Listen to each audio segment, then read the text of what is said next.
Keith, mate, this is brilliant. I wish we could press the flesh, but welcome to Dressing Room 5 in London's BBC Television Centre, the home of ITV's Good Morning Britain. The fan art behind me was actually from, and it's the only piece of fan art I have, Keith. I don't know whether you can see that. Right. What is the most bizarre thing that you've been sent by a fan? I mean, that is the only thing I have. That's a pretty good one to have. Is that the only one you have on display, or is that it? Yeah, That's right. a really nice piece, Richard. Thank you for Where's all the others? Where's all the others lurking? Yeah, exactly, mate. Well, down under. Yeah. Let's leave it at that. Yeah, absolutely. Yeah. They're in the bottom drawer, mate. It's a pleasure to talk to you. It really is. Yeah, you too. Man. It's not every day in Dressing Room 5 I get to welcome a four-time Grammy winner and a bloke who's had 24 number ones. And what with the speed of now and one too many with Pink racing up the charts, mate, there is no bad news. Could be a 25th number one and then some. It is mint. It's fantastic. Thank you. I like mint. I haven't heard that. I like mint. I'll go with mint. It's brilliant. And you know what? It's just lovely to have some juice back, you know, just in these turbulent times, just to get some entertainment back, to open up those tinsel minds. So, I mean, it must feel good to have that new material out there, right? Oh, my gosh. Yeah. Not just the single, but the whole album, really, because I've been working on it for easily a year and a half. I mean, the end of 18, beginning of 19 was when I started working on this album. So to have it finished and out and already getting the reaction it's getting is mint.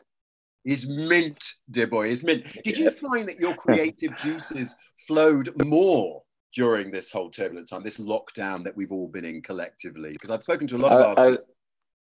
Eventually, it didn't start that way.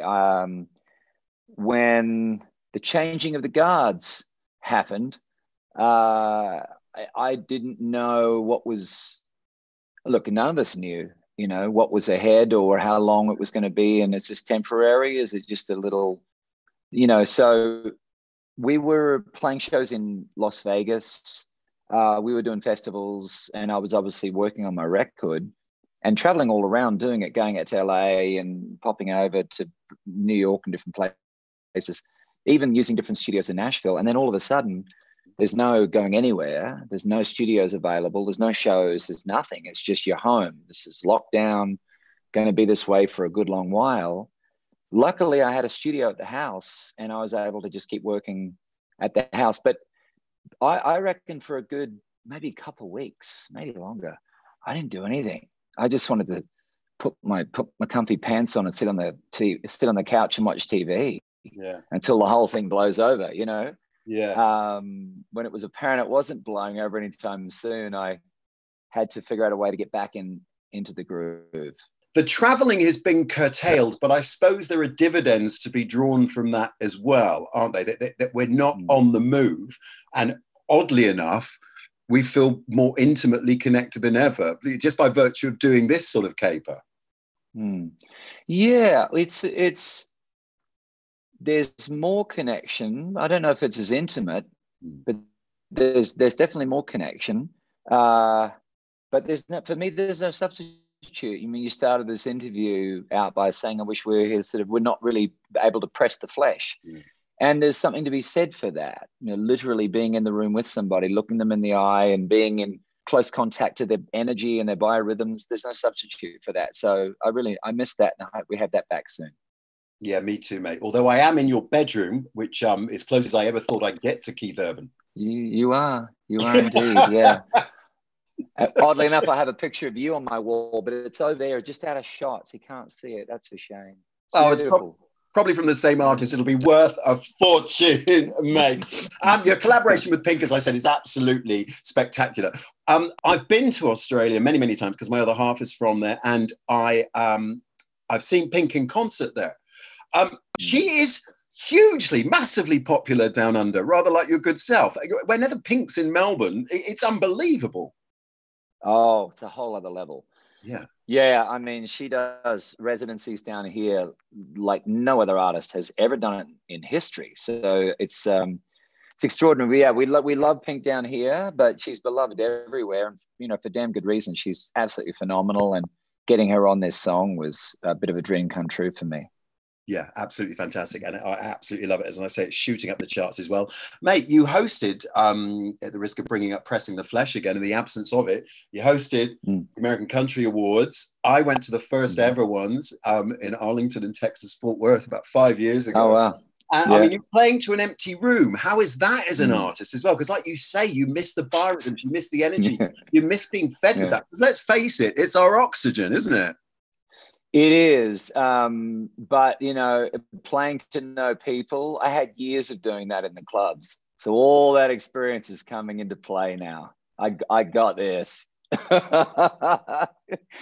a song and no reaction, I got this one too. Plenty of experience. That's brilliant. Who'd have thought? You know, who'd have thought? Who'd have thought? I mean, but you've kept that connection up, obviously, by doing gigs, albeit in your studio or at home, like a lot of artists. You know, through the power of social media, which you know, up until lockdown, had drawn more negatives, if you like, rather than dividends. But it nevertheless is an essential piece of kit now, isn't it? You know, to keep that connection up with fans. It's so essential that when it became apparent that there was going to be no touring and there was going to be an exponential increase in Zooms and online sort of virtual concerts and various things, the warehouse that I have in Nashville, where we store all of our equipment, it was apparent that, well, let's get rid of all the equipment and let's transform this place into basically a TV studio. We're going to have lights put in there and a green screen, and we'll get cameras, and we transformed the whole place. And that's actually where we did the Global Citizen concert, was over there. And we've been doing most of our performances from there. Brilliant. Yeah, I interviewed Dolly recently on her upcoming Christmas album, and you know what a compound she's got over there. So I'm assuming it's a similar sort of kit. You got a lovely. I haven't seen that, but I bet it's amazing. Oh yeah, it's pretty good. Yeah, you know, Dolly's compound, as you can imagine, for someone like my good self, it was an absolute mecca. My other half and I are now spending about 16 hours a day together, Keith, and I've discovered that he's one of those people who talks into his phone like that. Now, I said to him, if you do that anymore, I will shave your eyebrows off, right? So normally couples spend about 2.5 hours together. I know you and Nicole are used to traveling together a lot, right, and, you know, as a family and stuff, but obviously not traveling and being in the same house for 16 hours a day. What's that like with the old ball and chain? But what's the problem here? Why do you have an issue with the way the phone is held? Oh no, it drives me mad, Keith. That's what you don't do that, mate. Do you do that? No, I don't. Well, I don't think I do. I just talk on the phone like normal. If I'm gonna, or I put my my AirPods in or whatever. But why? But why does that bother you? It's one of these things. It's like an irritating thing when people are walking down the street and they're doing this when they could just be doing this, or like you say, wear your AirPods. So I guess. Right, I see what you're saying. So it begs the question. So how was it with her indoors during lockdown? The girls would have been brilliant as well, right? Everybody's been great. Everybody's been handling it great. We've been very lucky to stay well, which is the biggest thing of all. And just find ways to be able to help other people, because people are struggling everywhere, just everywhere, indescribably. So it's not lost on us, and we try and find those moments when we can give back and do what we can to help everybody through this, because it's just I don't know about anybody else, but the reality of it continues to hit me sporadically. And I think maybe the longer it goes on, the more you're just like, what the hell happened? What? It's this whammy parallel universe that just we jump the track and we're on this other sort of track now. It's just extraordinary. Yeah, it's a weird one, mate, because we're just approaching new restrictions here in London, well, in the UK. And I just said to a mate actually at the gym, I said, I only just feel like I'm processing what we went through before, and I feel like we had a relatively, I don't want to say good pandemic, but my other half, my family, my mum, all very healthy, very grateful for that. And it hasn't been like that for a lot of other people. So it's a bizarre one. And obviously you're down under where I have loads of family as well. And it's heartbreaking to think for me that I won't get to see them for a very, very long time. How do you feel about Yes. Australia and how they've coped with the whole pandemic? I mean, to me, it seems like they've done a great job. Well, I mean, first and foremost, they've taken advantage of being way down the southern hemisphere with no countries attached to them, miles from anyone and anywhere, and a country the same landmass almost as the US, and yet only 25 million people versus 320 million. So there's so many differences between here and so many other countries in the world. I think Australia has taken full advantage of that situation really well. Yeah, they've done a good job, mate. Back to your music. The Speed of Now. The Speed of Now Part 1. Yeah. Are you going to tease me about Part 2, Keith? I have welcomed you into my dressing room. You have indeed. You'd even left your shirt over there. That's for tomorrow, mate. That's for tomorrow, yeah. Okay. Is it out so that you remember to put it on, or that you remember to iron it? Which is it? Or is it airing out, maybe? Times are tough. Just got the one shirt. Just the one good shirt. You got to air it out after every wear. Yeah. Look at that. Yeah. You're in bachelor mode when you're doing that, aren't you? Mate, I'm practically sleeping in here at the moment. Yeah, well it's just such a typical thing. It's so true, mate. Yeah, literally, I've got the Bonds undies as well, drying out on a radiator here, mate. Yeah, that's for tomorrow on Good Morning Britain. I thought I'd go a little bit low-key, non-fuss for you, dear boy. So bring me up to speed. Likewise. Very nice. Exactly, mate. You look brilliant. You can get away with it. It's a Speed of Now Part 1.